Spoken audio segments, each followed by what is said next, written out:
In a recent interview, the man, the myth and the legend known as Cody Rhodes referenced that famous CM Punk Pipebomb promo, and he gave a very interesting take on it. Seeing it as a defining moment in wrestling history where the streams started to cross for the first time, because CM Punk did mention the likes of Ring of Honor, Cody Rhodes then used that to explain that in 2017, you don't need WWE to succeed. And you know what? He's right. Why?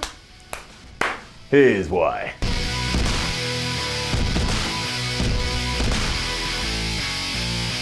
If you're not as old as me, then you will not remember the time where it really was WWE or bust if you were a pro wrestler. The indie scene was cool and you could get a lot of experience there, but if you wanted to make a proper go of it, you had to get to the big leagues. They were the only major game left in town. WCW was dead, and even though it wasn't to the same extent, ECW was dead, so your only choice was to pluck up the courage and make your way to New York and try and become a star. And then, everything changed. Whether Punk's fiery words from back in 2011 had any influence on this or not, the wrestling landscape did slowly start to change. In the years following, it did kind of go from being a fan of the WWE and waiting to see who was going to pop up and then deciding whether you liked them, to actually falling in love with specific talent and then following those guys wherever they went. The Young Bucks especially, as we've gone into before, were pioneers of this change, wrestling the world over, having great matches and making a ton of cash in the meantime. That was never feasible at one point, and yet now Matt and Nick are among the most successful wrestlers in the world,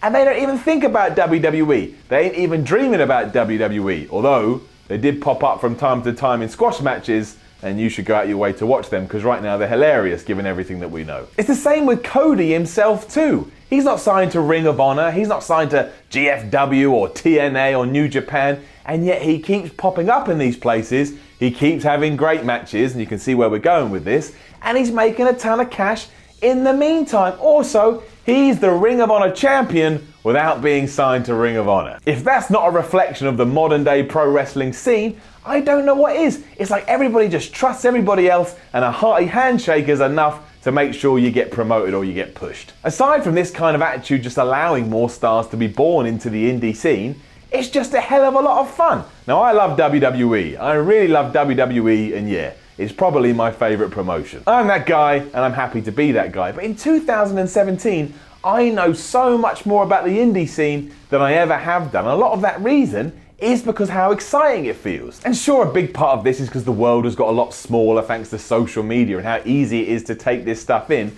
but it's also because of the guys on the indie scene that are making it so fun to watch to begin with. And I know that has happened before, but everyone nowadays is doing it away from Vince McMahon. They don't need Vince McMahon or his band of merry wagons to make this happen. They're just that good, and they're using the situation that's presented to them, and they're making a huge success out of it. Be that Ricochet, Will Ospreay, Adam Cole, or Keith Lee, or whoever, every one of these guys, and more on top of that, is managing to make a name for themselves without being connected to what we would all deem to be the major promotion. And obviously as soon as you get to the WWE, your exposure is going to be 10 times as much as it was before, because the WWE is huge. I know we all crap over the ratings, but you're still talking like 3 million people a week that tune in to watch their shows, and that is a hell of a lot of people. Try counting up to 1 million in your head. You're going to be there all day, if not longer. Going back to what Punk was talking about though, this is kind of what he was hinting at, although I bet even he didn't envision it going in this way. But he said how stupid WWE was, how he didn't need it,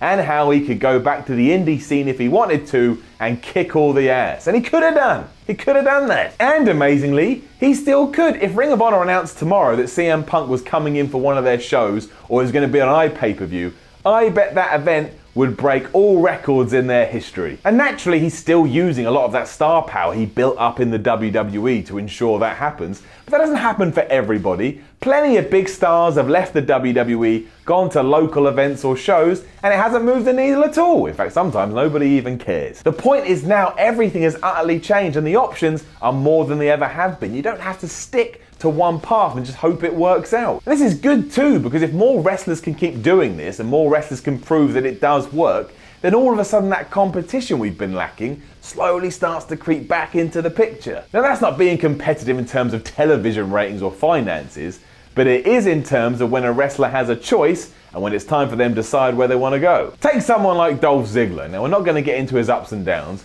because that's not the time to do that, but if he did leave WWE tomorrow and had the right attitude and decided he was going to go out into the independents and smash it, I bet he'd make an absolute fortune. That all of a sudden does put more power into the performer's hands. And if there's more power in the performer's hands, WWE can't ignore that. They're going to have to acknowledge it and change to suit. You can't become complacent when that stuff starts to happen. And while it's not as bad as when WCW and WWE would try and put each other out of business by stealing talent, you do get to that point where it's like, well, we've got to treat this guy right to a certain extent, otherwise he may leave.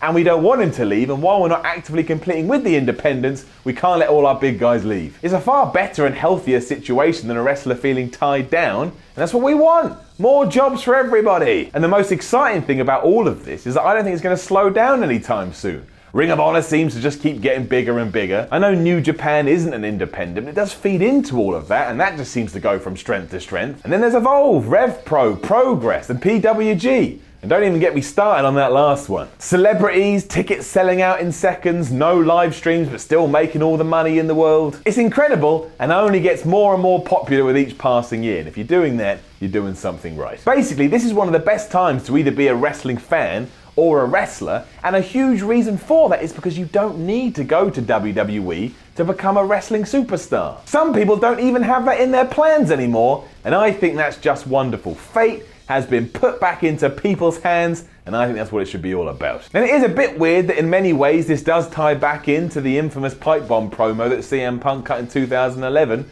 but that's just the way of things. The man wasn't wrong, and wouldn't it be ironic if he did come back to the world of pro wrestling, but existed in this other bubble as opposed to going back to the WWE? Wouldn't that just be a right kick in the teeth? Now, don't forget to leave a comment below and let us know what you think about all of this. Like, share, and subscribe. Follow What Culture on Twitter at WhatCultureWWE. Visit WhatCulture at WhatCulture.com and just spend your life wrapped in What Culture. Because why not? You're not doing anything else. My name is Simon from What Culture. Thanks for watching me today, and I look forward to reading your lovely comments.